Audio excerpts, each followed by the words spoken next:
Bonjour à tous, dans cette vidéo nous allons nous intéresser à la translation et nous allons voir comment construire l'image d'un point ou d'une figure en utilisant un quadrillage. Alors, j'ai la figure suivante, j'ai différents points qui sont placés dans un quadrillage et je vais construire différentes images en utilisant le quadrillage. Alors je commence avec, vous voyez ici, l'image du point B par la translation de vecteur DC. Vous voyez que la flèche au-dessus de DC, ça veut dire que je vais de D vers C. Donc première chose, je visualise le point de départ, je veux l'image du point B, donc le point B est là, et de vecteur DC, donc je vais de D vers C. Ce qu'on peut faire, c'est tracer ici le vecteur DC pour bien identifier dans quel sens je vais, et puis comment je me déplace. Et donc je veux faire ce déplacement, mais en partant de B. Pour identifier ce déplacement, je vais utiliser le quadrillage. Comment je fais pour aller de D vers C? Eh bien ici, je vais de 2 carreaux vers le haut, puis de 4 carreaux à gauche. Eh bien je vais faire ce déplacement, mais en partant du point B. Donc 2 carreaux vers le haut, 4 carreaux à gauche, on voit que j'arrive sur le point A. Donc ici, j'obtiens, vous voyez, exactement le même vecteur ici que DC, hein, c'est la même chose, même longueur, etc. Et donc l'image du point B, c'est le point A. Alors maintenant, on va faire la même chose avec le deuxième. Je veux l'image du point C par la translation qui transforme D en G. Alors on ne vous dit pas le vecteur, mais on vous dit qu'il transforme D en G, c'est-à-dire que je vais de D vers G. Donc ici, je fais la même chose, je commence par regarder d'où je pars. J'identifie que je vais devoir partir de C, puisque c'est l'image du point C, par la translation qui transforme D en G. Donc je vais tracer le vecteur DG pour bien identifier dans quel sens je vais et comment je me déplace. Alors pour aller de D vers G, je vais de 6 carreaux vers le bas et de 4 carreaux à gauche. Bien, je vais faire ce même déplacement mais en partant de C. 6 carreaux vers le bas, 4 carreaux à gauche, j'arrive sur le point H. Donc l'image du point C, par la translation qui transforme D en G, c'est H. Alors pour le suivant, il va falloir faire attention, c'est que ici, je ne connais pas le point de départ. L'image du point, je ne sais pas lequel, par la translation de vecteur BA et H. Ça veut dire que je dois arriver sur H. Ce n'est pas le point de départ, attention, c'est le point d'arrivée. Alors, je regarde déjà le vecteur BA. Le vecteur BA, il est ici. Je vais de B vers A.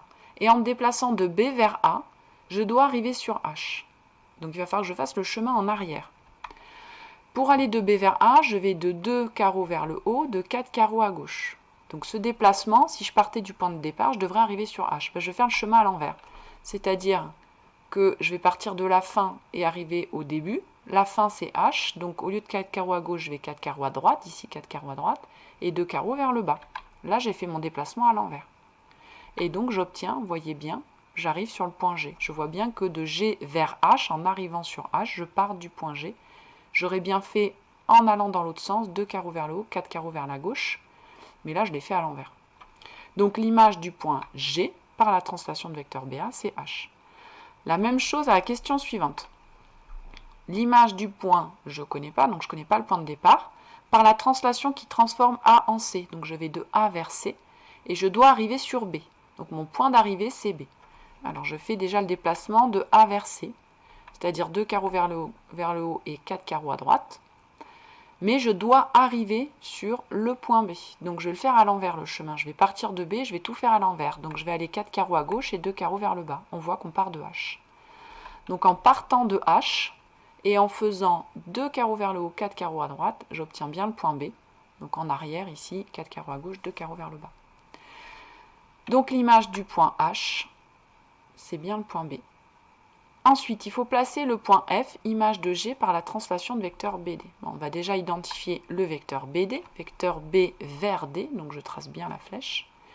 Placer le point G, le point F, pardon, image de G. Donc je pars de G et il va falloir que je marque où est-ce que j'arrive. Alors pour aller de B vers D, je vais de 2 carreaux vers le haut, 4 carreaux à droite. Alors vous remarquez là par exemple que je suis partie d'abord vers le haut puis à droite. J'aurais pu le faire ici, 4 carreaux à droite, 2 carreaux vers le haut. Ça revient exactement au même, hein. Vous pourriez le faire dans ce sens-là. C'est pas gênant. Donc je vais faire la même chose en partant de G. 2 carreaux vers le haut, 4 carreaux à droite. Donc j'obtiens ici le point qui est là, que je vais appeler F. Donc ce point-là, c'est le point F. Alors quelle est la nature du quadrilatère BDFG? BDFG, c'est le quadrilatère qui est là. Je pense que vous avez reconnu. Qu'est-ce qu'on obtient ici? On obtient quoi? On obtient un parallélogramme. Alors pourquoi c'est un parallélogramme? Parce que finalement, mes deux côtés qui sont là, BD et GF, ben, ils sont parallèles. Vous voyez qu'ils ont la même direction ici, les deux vecteurs, donc du coup ils sont parallèles. Ils ont la même longueur. Donc si j'ai deux côtés opposés qui sont parallèles et de même longueur, ben, finalement j'obtiens un parallélogramme. Ça c'est ce que vous avez vu l'année dernière. Alors ça va être intéressant de le retenir parce que c'est ce qui va nous permettre de faire des tracés très souvent. En fait, c'est d'identifier les parallélogrammes et de se rappeler comment vous avez tracé un parallélogramme avec le compas. Bien, alors maintenant, on va faire l'image d'une figure. Alors, j'ai la figure BCDE et je veux faire l'image par la translation de vecteur AA' qui est tracé en rouge ici. Ben, je vais faire la même chose que tout à l'heure avec le quadrillage.